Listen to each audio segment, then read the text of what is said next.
Mga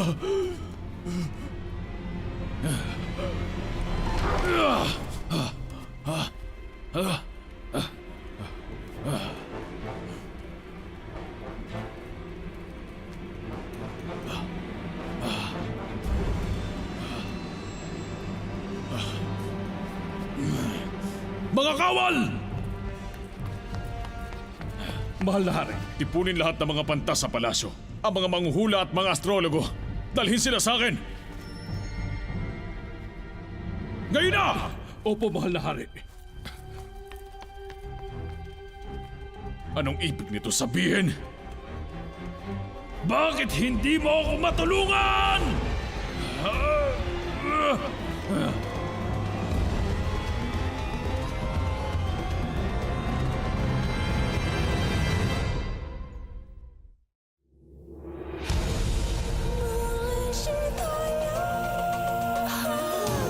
It's the word for all time, the word for all the world. The story forever alive. Superbook.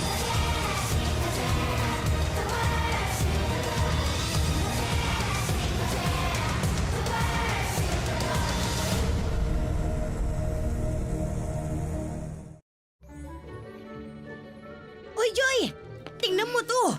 Kakukuha lang ni Chris ng pinakabagong Hollow Knight game! Guys, wala akong panahon para sa mga walang kwentang bagay na yan. Walang kwenta? Ano ka ba? Seryosong laro ang Intergalactic Battleverse Bowling, no? Chris, pwede ba? Napakarami ko pang dapat gawin ngayon.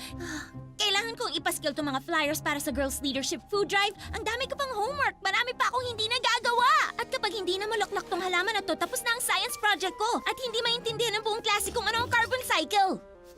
At huwag mong kalimutan ng cello practice! Naku, may recital pa pala ako sa susunod na linggo. Hindi ko alam kung paano dadalhin ang mga to sa school. Tutulungan kita sa mga yan! Ako pa! Tawag ko sa kanya, Octogiz. Kung ganun, di ba dapat 8 braso? Eh, kasama sa bilang yung mga binti. Problem solved! Pinadadali talaga ng teknolohiya ang...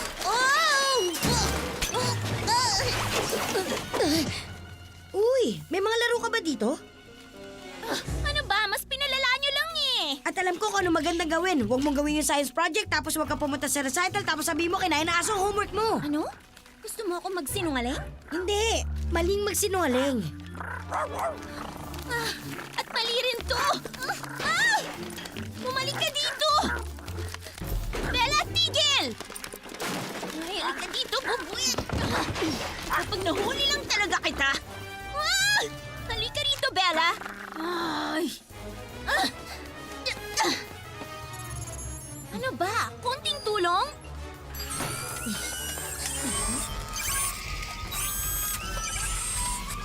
Si Octodog Catcher ang tutulong!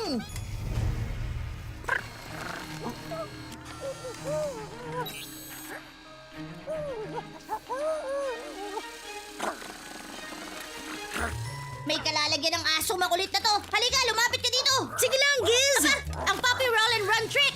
Tatakas ka pa, ha? Huli ka. Ayos! Nahuli rin ang pasaway.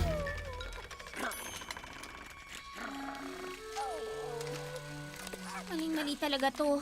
Kahit ano pang sabihin nyo. Mas magiging epektibo ang mga gawain kung magpaplano. Ang isang tao ay karaniwang nag-uubos ng halos 8 oras sa isang araw sa walang kwentang bagay. Bakit ba? Mahilig ako manood ng TV. Pagtulog ang tinutukoy ko. Eh, hindi na nga ako nakakatulog eh. Ah, Sige na. Iwanan nyo na lang ako. Kaya kong solusyonan ang problema ko. Hindi ko kailangan ng tulong ng kahit na sino. Superbook! Huwag na yun, Superbook! May bago gagawin! Ay!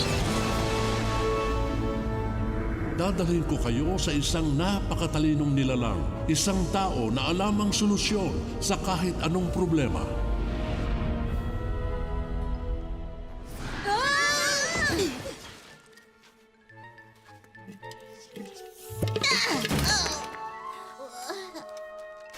Nasaan ba tayo, Gizmo?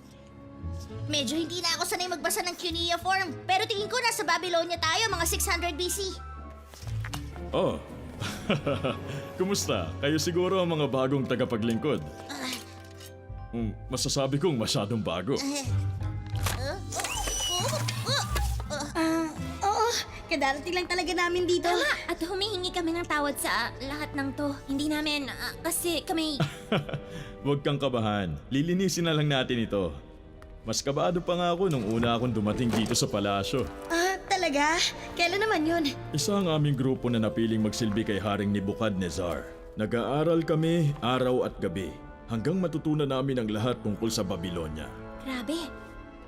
Minsan ba nakakaramdam rin kayo na para bang sobra na?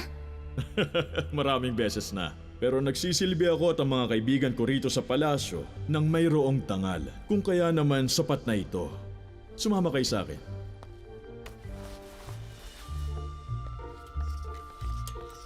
Ako si Daniel. At ito si Shadrach, Meshach at Abednego. Mag-iingat kayo kay Daniel, mga bata. Pagtatrabahuhin niya kayo magdamag. Kahit anong mangyari, huwag niyo sabihin kay Daniel. Daniel, ang Ang hari... hari ay maagang nagpahinga sa kanyang kwarto. Kaya bakit nagtatrabaho pa kayo hanggang sa ganitong oras? Dapat na kayong umuwi at magpahinga. Hindi ba't kayo rin ay gising pa? Kami ay kukonsulta sa mga bituin. Kailangan itong gawin sa gabi. May punto siya ron, ha?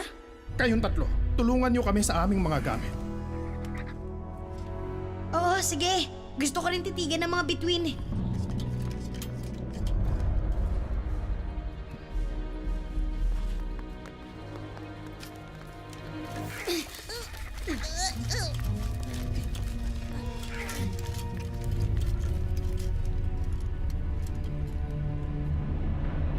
Bakit hindi mo sinabi kay Daniel na ipinatatawag ng hari ang lahat ng mga pantas? Bakit ko siya bibigyan ng pagkakataong mapaboran ng hari? Hindi natin kailangan ng mga taga-Hudeyang yun at ang kanilang Diyos.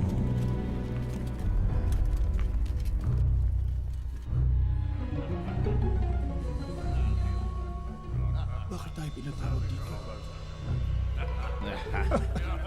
Matagal ko pinag-iisipan ng mga ito. Magbigay galang kay Haring Nebuchadnezzar!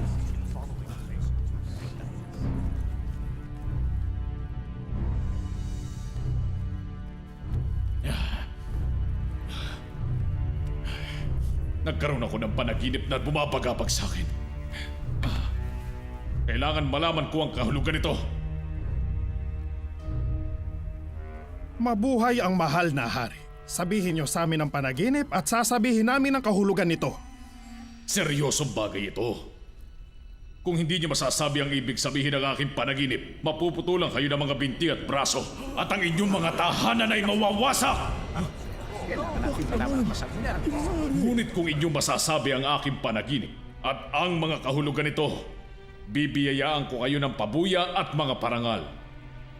Sabihin niyo lang ang panaginip at ano ang kahulugan nito. Sige po, mahal na hari. Sabihin po ninyo ang panaginip at ipaliliwanag namin ang kahulugan nito. Alam kong ginagawa niyo. Pinahahaba lang ninyo ang oras dahil sa sinabi ko sa inyo na iisa ang hatol ninyo. Kapag hindi ninyo nasabi ang aking panaginip, katapusan na ninyo. Kaya ngayon, nagkaisa kayo magsinungaling sa akin. Akala niyo'y magbabago pa ang aking isip. Sabihin ninyo ang aking panaginip at saka ako maniniwalang maipapaliwanag na ninyo yun. Wala pong tao sa daigdig na makagagawa ng inuutos nyo. Wala ring hari. Gaano man ang kapangyarihan niya na nag-utos ng ganyan sa sino mang salamangkero, manghuhula o astrologo. Napakahirap gawin ang inuutos nyo. Mga Diyos lamang ang makakagawa niyan at hindi sila namumuhay na kasama ang tao. Yan ba ang sagot ninyong lahat? Kung ganun lahat kayo ay mamamatay! Ngunit kamahal, narinig mo ang utos ko. Ang lahat ng pantas, manghuhula at astrologo dito sa palasyo, patayin silang lahat!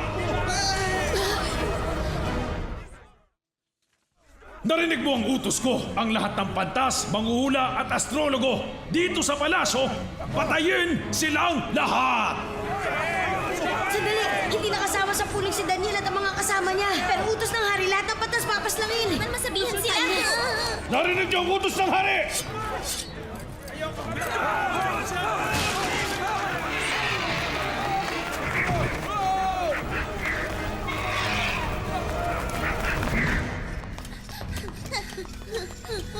Dito! Nagtatago lang yan kung saan!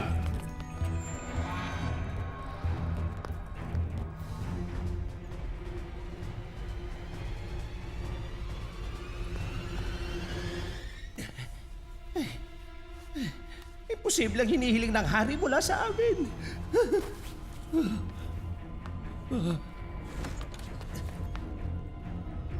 Sumama kayo sa akin sa silid-aklatan. Matatagpuan si Daniel doon. Kailangan pigilan natin sila. Sige, akong bahala dyan. Sinabi pa niyang walang kwenta ang paglalaro ko ng Hollow 9 bowling game, ha? Panoorin mo to.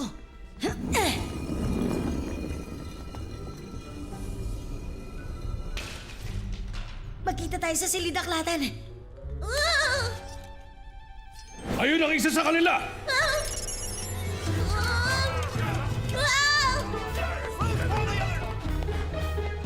Halika na!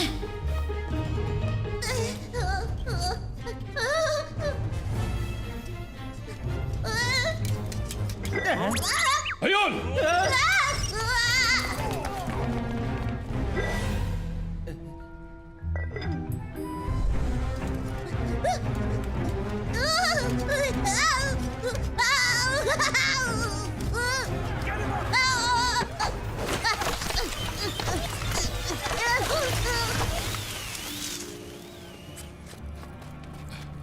Nawala na naman siya. Doon ka pumunta. Kayo, bumalik kayo sa trono ng hari. Pupunta ako sa may pasilyo.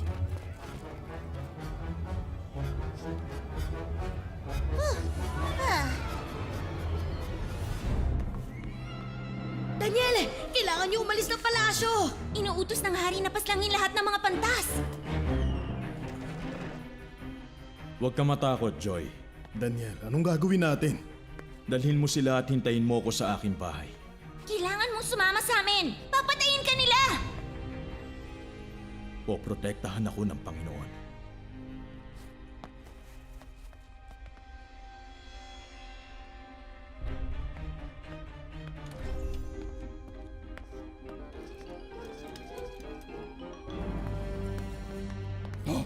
Daniel! Bakit ipinag-utos ni Nebukadnesar na paslangin ang mga pantas niya? Kung alam mo ang dapat kong gawin, Daniel, bakit hindi ka natatakot? Bakit masyadong biglaan ang utos na ito ng hari? Desperado ang hari na malaman ang kahulugan ng kanyang panaginip. Pero ayaw niyang ipaalam kung ano ito. Ako ang kakausap sa hari.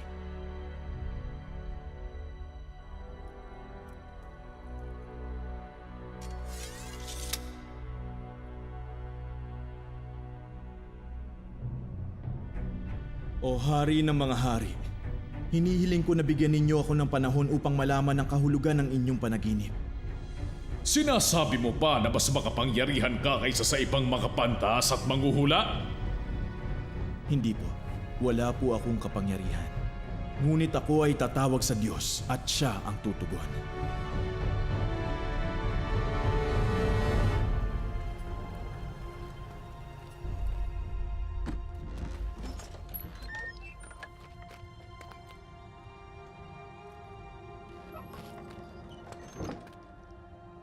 Ipinagpaliban ng hari ang pagpapatay sa kanila hanggang umaga. Ayos! Pagpatak ng umaga, siguradong malayo ka na. May naisip akong paraan. Magkukunwari ang 4 bilang mga kabayo at lalampasan niyo ang mga kawal o lulukso. Kahit na makatakas kami, ipatutupad pa rin ang pagpatay. Kung maipaliliwanag namin ang panaginip ng hari, maliligtas ang lahat. Baka mahulaan ninyo kung anong panaginip ng hari. Kasi kapag may pagsusulit, minsan nananaginip akong papasok sa klase na talagang walang alam. Baka nananaginip ang hari na humarap siya sa klase na nakapantulog lang. Huwag na kayong makinig sa kanya. Problema nga niya, hindi niya malutas eh. Chris! Ito ay suliranin namin mga bata at alam namin paano malalaman ang sagot. Ayon sa propetang si Jeremias, kung mananalangin ka sa akin, tutugunin kita at ipahahayag ko sa iyo ang mga bagay na dakila at mahiwaga na hindi mo pa nalalaman. Panginoon, dumudulog kami sa inyo. Pakinggan ninyo kami. Ninanais ng hari mula sa amin ang kahulugan ng kanyang panaginip, isang imposibleng gawain. Pero sa iyo, Panginoon, walang hindi mapatutupad.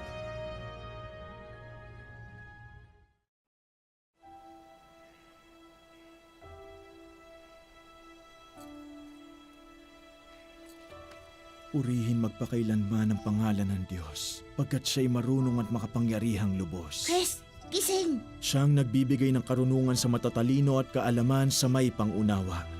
Naghahayag ng mga lihim at kahiwagaan, nakatatalo sa mga nasa kadiliman, sapagkat ang Nagdadasal pa rin kaliwanagan sa sila? Kanya'y nananahan. Pinupuri ko kayo at pinasasalamatan, O Diyos ng aking mga magulang.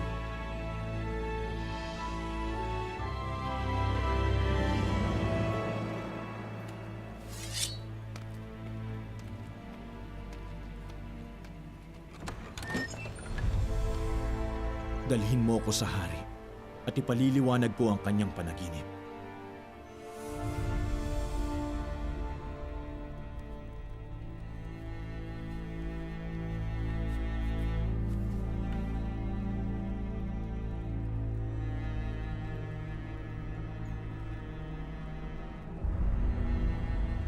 Masasabi at mapapaliwanag mo ba sa akin ang aking panaginip? Kamahalan, ang hiwagang gusto ninyong alamin ay hindi maipaliliwanag ng kahit sino pa mang matalino sa mundo. Ngunit may isang Diyos sa kalangitan na naghahayag ng mga hiwaga at ipinakita niya sa haring Nebukadnezar ang mangyayari sa mga darating na panahon. Mahal na hari, ang nakita ninyo ay isang malaki at nakasisilaw na rebulto. Nakatayo ito sa inyong harapan at nakakatakot pagmasdan. Ang ulo nito ay lantay na ginto at pilak ang dibdib at mga bisig. Tanso naman ang tiyan at mga hita nito. Ang mga binti ay bakal at ang mga paa ay pinaghalong bakal at putik. Habang pinagmamasdan nyo ito, may batong nahulog mula sa bundok na bumagsak sa mga paa ng rebulto at nadurog ang mga paa. Pagkatapos nadurog ding lahat ang bakal, putik, tanso, pilak at ginto. Naging parang ipa ito at tinangay ng hangin at walang naiwan kahit bakas. Samantala, ang tipak ng batong bumagsak dito ay naging isang napakalaking bundok na pumuno sa buong daigdig. Yun ba talaga ang panaginip ng hari? Aba, malay ko.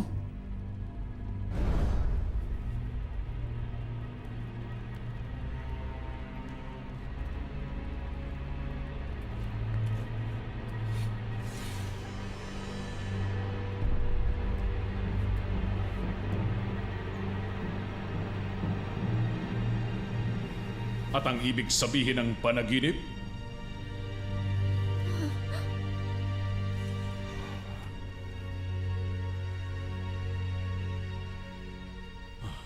Bakit ako napupuno ng pangamba? Dahil kayo, o hari ng mga hari, kayo ang ulo ng ginto.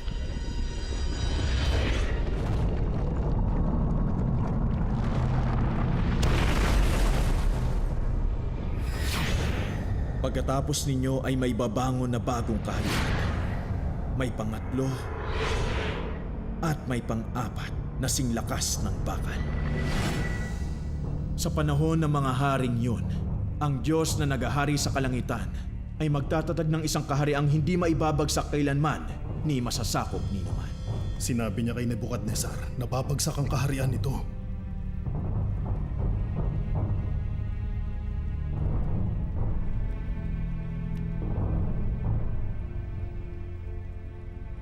Tunay na ang Diyos mo ang pinakadakila sa lahat ng mga Diyos at Panginoon ng mga hari. Siya ang tagapagpahayag ng mga hiwaga kaya naipahayag mo ang hiwagang ito. Pinararangalang kitang maging pinuno ng lahat ng pantas at tagapamahala sa buong lalawigan ng Babylonia. Magiging mas kaaya-aya ang gawain kung mamumuno ang mga Ginoo na ito kasama ko. Magaganap ang iyong nais.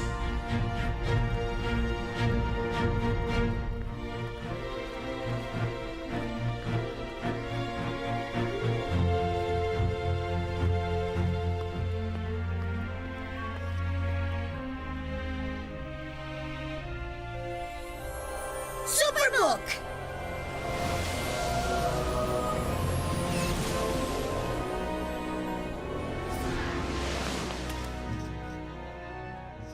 Ay, sana binalik na lang tayo ni Superbook pagkatapos ng cello recital ko at pagkatapos ng science fair. Pwede na sana sa susunod na summer. Kaya mong tapusin lahat ng to. Chris! Tingnan mo ginawa mo. Aba, huwag ka mag-alala, Joy! Kaya kong... Uh-oh... Labas! Labas! Lumabas na nga kayo! Kaya kong gawin lahat ng Joy, to! Hindi ko kailangan ng tulong mula sa kahit kanino! Lalo na sa pinaggagawa ninyo! Labas! Joy!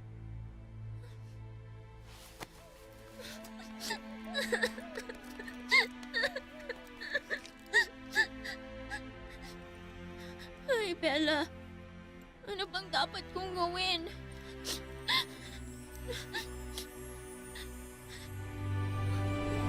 Panginoon, dumudulog kami sa inyo.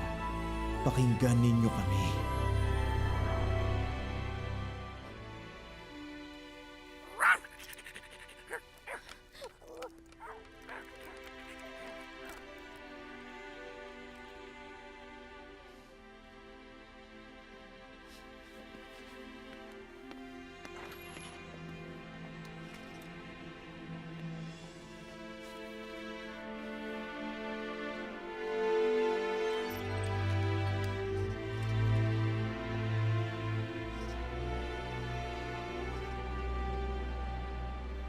Panginoon, sana... Napakarami kong dapat gawin at hindi ko alam kung paano ko gagawin ang mga yun. Sa tingin mo, pakikinggan ka talaga ng Diyos? Alam kong nakikinig siya. Kaya nang ginawa niya para kay Daniel. At masasabi niya sa akin ang mga bagay na hindi ko matututunan ng ako lang.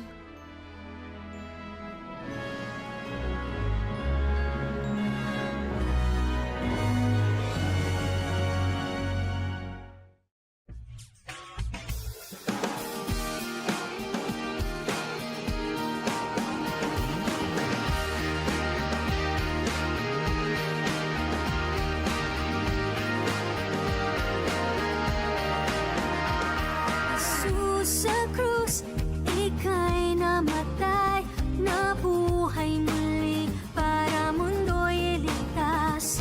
Kasalanan ko ay patawarin mo, maging Panginoon, kaibigan ko. Tulungan mong magsimula muli, buhay ko'y alay sa'yo. Tulungan mong magsimula muli, buhay ko'y alay sa'yo.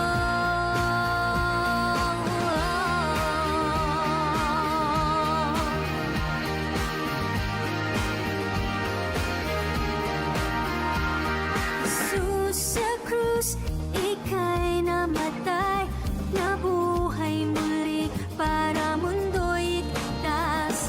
Kasalanan ko ay patawarin mo, maging Panginoon, kaibigan ko. Tulungan mong magsimula muli, buhay ko'y alay sa'yo. Tulungan mong magsimula muli, buhay ko'y alay sa'yo.